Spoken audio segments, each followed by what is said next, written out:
रविंद्र रैना, ठीक वो समय जब चुनाव को लेकर हलचल तेज हो रही है, घाटी में एक बार फिर आतंकवादियों की आवाजाही, उनकी हरकतें बढ़ जाती हैं। इसको कैसे देखें? सबसे पहले मैं जम्मू कश्मीर पुलिस, सीआरपीएफ और भारतीय सेना के जांबाज वीरों को सलूट करता हूं, सलाम करता हूं अपने जांबाज वीरों को, जिन्होंने पाकिस्तान की एक बहुत बड़ी साजिश को विफल कर दिया। पाकिस्तान के आतंकवादी जो सीमा पार से घुसपैठ करके भारी मात्रा में हथियार लेकर जम्मू कश्मीर को लहूलुहान करना चाहते थे, इस साजिश को हमारे जांबाजों ने विफल कर दिया और चारों आतंकवादियों को मौत के घाट उतार दिया। रोहित जी, पाकिस्तान के अंदर स्वयं अस्थिरता है, पॉलिटिकल इंस्टेबिलिटी है पाकिस्तान के अंदर, और पाकिस्तान अब जम्मू कश्मीर के अंदर पॉलिटिकल इंस्टेबिलिटी लाने की साजिश कर रहा है। 70 सालों में पहली बार जम्मू कश्मीर के अंदर यहां ब्लॉक समितियों के चुनावों के बाद यहां अध्यक्ष बने, और उसके बाद अब प्रधानमंत्री नरेंद्र मोदी साहब की पहल के बाद अब जम्मू कश्मीर में जिला परिषद के चुनाव हो रहे हैं। पूरे जम्मू कश्मीर के अंदर हर क्षेत्र के अंदर पूरे जोरों शोर के साथ, उत्साह और उल्लास के साथ यहां जिला परिषद के चुनावों में लोग तैयारी कर रहे हैं। ऐसे वक्त ये षड्यंत्र पाकिस्तान की तरफ से किया गया, जिसको हमारी बहादुर जवानों ने विफल कर दिया। लेकिन एक बात आज प्रूव हो गई, साबित हो गई कि पाकिस्तान जम्मू कश्मीर के लोकतांत्रिक ढांचे को यहां नहीं देखना चाहता। लेकिन पाकिस्तान नहीं चाहता। ये बात तो पहले से पता थी ना, आज से नहीं, 50 साल से पता थी। इसीलिए रोहित जी, इन चारों को मौत के घाट उतार दिया। सुरक्षा एजेंसियों के पास पूरी इनपुट्स थी कि इस प्रकार का ये षड्यंत्र करेंगे। भारतीय सेना, जम्मू कश्मीर पुलिस और पैरामिलिट्री फोर्सेस को जम्मू कश्मीर में खुली छूट दी है हमारी सरकार ने, और लगातार आतंकवादियों के सरगनाहों को चुन चुनकर मौत के घाट उतारा जा रहा है। सभी आतंकवादियों के बड़े बड़े सरगना टॉप कमांडर्स, हमारी सेना ने उन सबको मौत के घाट उतार दिया। ऑपरेशन ऑल आउट बड़ी तेजी के साथ चल रहा है और खुली छूट दी है बॉर्डर के ऊपर, एलओसी के ऊपर भी और जम्मू कश्मीर के अंदर भी। अगर कोई खराबी करेगा तो मौत के घाट उतार दिया। रैना साहब, ये छूट भी तो 6 साल से दे रखी है, अब थोड़ी दी है। आप कह रहे हैं कि खुली छूट दी है, ये खुली छूट भी तो 6 साल से कह रहे हैं आप लोग कि दे रखी है।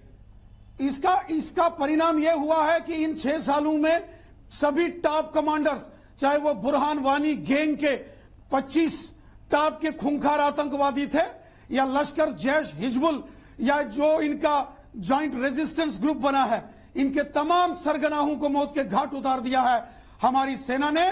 जो बंदूक उठाएगा, बंदूक उठाने वाले का रास्ता सीधा कब्रिस्तान की ओर जाता है। यह हमारी सेना, हमारी पुलिस और हमारे पैरामिलिट्री फोर्सेस ने दिखा दिया है। रऊफ भट्ट, पीडीपी के नेता हमारे साथ इस वक्त आ गए। भट्ट साहब, बोलिए अपनी बात। देखिए, ये जहां तक ये सारे इंसिडेंट्स होते हैं, ये जो है अच्छी बात है कि हमारे पैरामिलिट्री फोर्सेस और फोर्सेस ने बर वक्त कार्रवाई की। इसके साथ साथ उनका मोराल हाई करने की जरूरत है। जैसे आपने देखा होगा, यहाँ जो जेके पुलिस है, उनकी इतनी कुर्बानियां हैं। लोग जो है, जो उनकी लीडरशिप है, पुलिस की लीडरशिप आजकल वो बाहर से लाई जाती है, उनका मोराल डाउन हो जाता है। अगर यहाँ लोग नेशनलिस्ट है, उनको एनकरेज करने की जरूरत है, डिस्करेज करने की जरूरत नहीं है। ये पहली बात। दूसरी बात मैं ये कहना चाहता हूं कि जो हमारे जम्मू के लोग हैं, आजकल आपने देखा होगा कि उनकी जमीनें जा रही है, उनके जमीनों का सौदा किया गया है। उनके जो यूथ है, हमारे जम्मू के यूथ है, कश्मीर के यूथ है, उनके फ्यूचर का सौदा किया है इन लोगों ने, इन्होंने उसका सौदा किया है। अब ये हमें ये मालूम नहीं है कि ये बाहर से किन लोगों को लाना चाहते हैं, किन क्रिमिनल्स को लाना चाहते हैं। ये जो अपने लोगों के लिए। भट्ट साहब, मैं आपकी बात समझ नहीं, आप थोड़ा तफसील से इसको साफ वही से बताएंगे कि आप क्या कहना चाहते हैं। देखिए, मेरी बात सुनिए। मेरा कहने का मतलब ये है कि जब इन्होंने पिछले 5 अगस्त को हमारा स्पेशल स्टेटस जो है अबॉलिश किया, तो इन्होंने जब अब नया लॉ लाया, उसमें जो है हमारी जमीनें जाती है, हमारी जो है इसका इस बात से क्या लेना कि ट्रक में बैठ के पाकिस्तान से आतंकवादी आ रहे हैं? आप सुनिए ना, मैं बताऊं, मैं इसका इस बात से क्या लेना? देखिए, जगह देखो, क्राइम कैसे बढ़ता है जब आप क्राइम कहते हैं, चीजों को देखते हैं। ये क्राइम है जिसको आप ट्रक में बैठ के आतंकवादी आ रहे हैं, इतना असलहा लेके आ रहे हैं कि पूरी एक पलटन को उड़ा दें, जी, उसको आप पेटी क्राइम मानते हमने हैं क्या? बिल्कुल हमने नहीं सुनिए मेरी बात, हमने इसकी मजम्मत भी की। हम क्या कहते हैं कि ये एक खुशाइन कदम है कि एक राइट टाइम पे हमने जो है हमारी सेनाओं ने कार्रवाई की है। हम उसकी थोड़ी ये कहते हैं कि ये कोई अच्छी चीज है या गलत चीज है। आप देखिए ये सारी जो चीजें हैं ना, यहां पर ये बदकिस्मती है इस मुल्क में। यहां जो है हमारे father of the nation Mahatma Gandhi ji के कातिलों को यहां लीडर माना जाता है।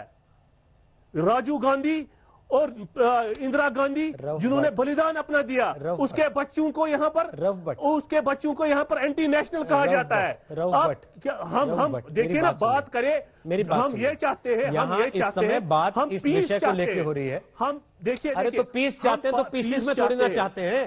पीस चाहते हैं का मतलब देश को पीसीस में नहीं चाहते ना। Dignity with honour, dignity with honour. आतंकवादी मारा जा रहा है, उसमें आपकी डिग्निटी पे कहां चोट पड़ रही है? अगर आतंकवादी को सेना मार दे रही है तो उसमें आपकी डिग्निटी पे कहां खतरा आ रहा है? जो भी कोई क्राइम करता है, जो भी कोई आतंकवादी है, हम उनकी निंदा करते हैं, हम उनकी मजम्मत करते हैं। हम चाहते हैं कि इस खित्ते से आतंकवाद खत्म हो।